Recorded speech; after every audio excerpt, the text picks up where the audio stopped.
Dinosaurs जो size में बहुत ही बड़े हुआ करते थे। धरती में डायनासोर्स का राज बहुत ही लंबे समय तक चला। धरती में करीब 14 करोड़ साल तक इन्होंने राज किया। फिर आखिर ऐसा क्या हुआ था जिसके चलते ये विलुप्त हो गए, और वो ऐसी कौन सी घटना हुई थी जिसके चलते ये खत्म हो गए। ये पता करने के लिए हमें पास्ट में जाना होगा। तो चलिए जाते हैं आज से करीब 6.5 करोड़ साल पहले। आज से करीब 6.5 करोड़ साल पहले हमारी धरती का मौसम बहुत ही मस्त हुआ करता था। उस टाइम हमारी धरती बहुत ही हरी भरी हुआ करती थी, जिसमें ये डायनासोर्स भी रहते थे।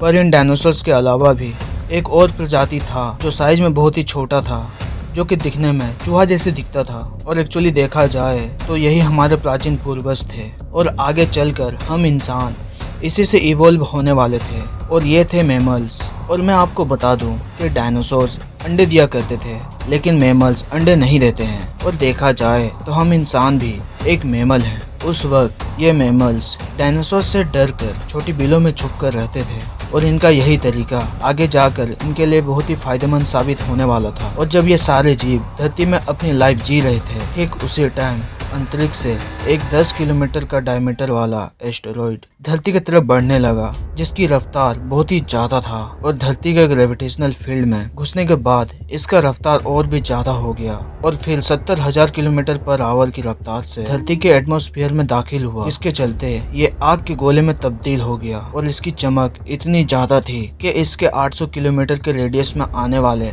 वो सारे जीव पूरी तरह से अंधे हो गए। और फिर वही हुआ जो होना तय था। एस्टेरॉइड सीधे जमीन से टकराता है और एक बहुत ही बड़ा धमाका होता है, और धमाका इतना पावरफुल था कि उस जगह एक बहुत ही बड़ा गड्ढा बन गया। और इतनी बड़ी टक्कर होने के चलते भूकंप के वेव्स धरती के क्रस्ट में कई किलोमीटर तक जाने लगी, जिसकी वजह से विशाल के समुद्र की लहरें बनने लगा, और एक बड़ा और एक के बाद एक चारों तरफ विशाल सुनामी बढ़ने लगी। अब धरती में शुरू होने वाला था भयानक तबाही। एस्टेरॉइड से हुई टक्कर के चलते जो धमाका हुआ था, इसके चलते रेडिएशन की मात्रा इतनी ज्यादा बढ़ गई थी, इसके 800 किलोमीटर में आने वाले सारे जीव जलकर राख हो गए। पर जमीन में हुई तबाही से उड़ने वाले सारे जीव बच गए थे। पर अब तो सिर्फ शुरुआत हुआ था, क्योंकि एस्टेरॉइड के टकराने से जो धूल और पत्थर अंतरिक्ष में गया था, वो ठीक 40 मिनट बाद आग के गोले बनकर ऊपर से बरसने लगे। साथ ही धूल से भरा एक तूफान 20,000 किलोमीटर पर आवर की रफ्तार से सबकी मौत बनकर आ रहा था। ये धूल के बादल कई किलोमीटर मोटे थे, जिसके चलते सूरज की रोशनी धरती में पहुंच पाना मुश्किल हो गया।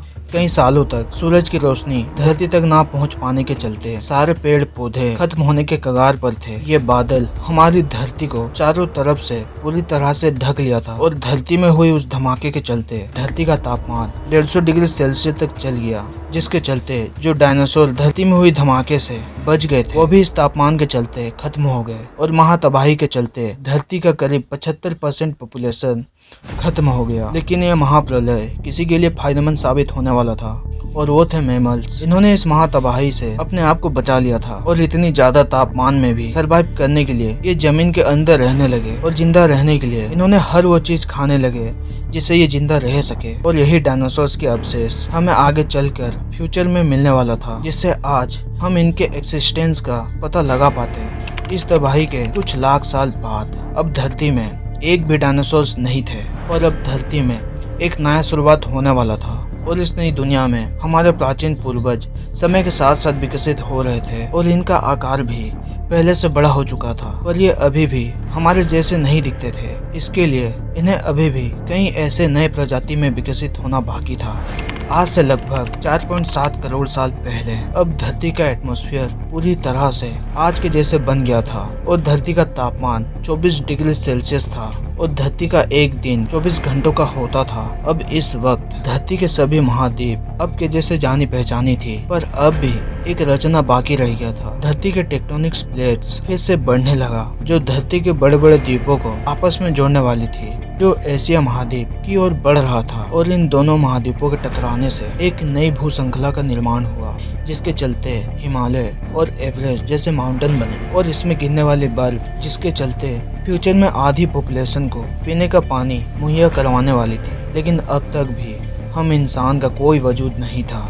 आज से करीब 40 लाख साल पहले अफ्रीका के पूर्वी इलाके में एक नई पर्वत श्रृंखला का निर्माण हुआ, ईस्ट अफ्रीकन रिफ्ट वैली। यहाँ का माहौल ऐसा बन गया था कि बारिश होना बंद हो गया और इसी जंगल में रहते थे एप्स। ये पेड़ के ऊपर रहा करते थे और इनको खाने की कोई कमी नहीं थी। इस वजह से ये ज़्यादातर पेड़ों में ही रहा करते थे। लेकिन अब यहाँ समय बदलता गया और सूखा पड़ने लगा और बारिश ना होने के चलते जंगल पूरी तरह से खत्म हो गई, जिसके चलते एप्स को खाने की दिक्कत आने लगी। खाने की तलाश में इन्होंने पेड़ों से उतरने का डिसीजन लिया। यह है एडिपिथेकस रेमिडस। ये हमारे पूर्वज थे जो कि इन्होंने बहुत ही बड़ा डिसीजन लिया था और इनका हाइट 4 फीट लंबा और दिमाग एक संतरे जितना बड़ा था। कुछ हजार साल बाद अब हमारे पूर्वज 2 पैरों में चलने लगे, जिसके कई फायदे हुए, जिसके चलते ये चलते हुए खा सकते थे और एनर्जी भी कम खर्च होती थी और इनका दिमाग भी तेजी से विकसित हो रहा था। अब ये धीरे धीरे चालाक बनने लगे। समय के साथ साथ विकसित की प्रक्रिया चलने लगी। हमारे पूर्वज धीरे धीरे विकसित होने लगे। इनका दिमाग भी धीरे धीरे बड़ा होने लगा। समय के साथ साथ इन्होंने पत्थर से हथियार बनाना सीख लिया। अब शिकार करना काफ़ी आसान होने लगा। समय के साथ साथ हमारे पूर्वज ने आग पर काबू पाना सीख लिया और आग की खोज हमारे पूर्वजों के लिए बहुत ही बड़ी खोज थी, क्योंकि ये इन्हें गर्मी, रोशनी और सुरक्षा प्रदान करती थी, जिसके चलते परिवार भी बनने लगे। हमारे पूर्वज अब साथ साथ रहने लगे, जिसका फायदा ये हुआ कि अब वे सुरक्षित रहते थे। आग में पकी हुई मांस को चबाने में कम एनर्जी खर्च होती थी, जिसका फायदा ये हुआ कि ये एनर्जी अब दिमाग में खर्च होने लगी। हमारे पूर्वजों का दिमाग अब काफी बड़ा हो चुका था। ये थे होमो इरेक्टस, हमारे पूर्वज जो अलग जानवर से चालाक थे और जो मिलजुल कर रहने वाले पहले जीव बने। इन्होंने अपना मैसेज को पहुंचाने के लिए अलग अलग आवाजें निकालना शुरू की, जिससे हमारे पूर्वजों ने भाषा यानी कि लैंग्वेज का निर्माण किया। इसका फायदा ये हुआ कि अब हम कम्युनिकेट कर सकते थे और ये हमारी बहुत ही बड़ी उपलब्धि थी। यही वो आखिरी विकास था जिसके चलते हम बने। आज से लगभग 2 लाख साल पहले कई सालों के विकास के बाद हमारा एक्सिस्टेंस शुरू हुआ। हम होमो सेपियंस यानी कि बुद्धिमान जीव जो कि हम अब हैं, और धरती में सारे जानवरों के मुकाबले हमारे पास ज़्यादा बड़ा दिमाग था।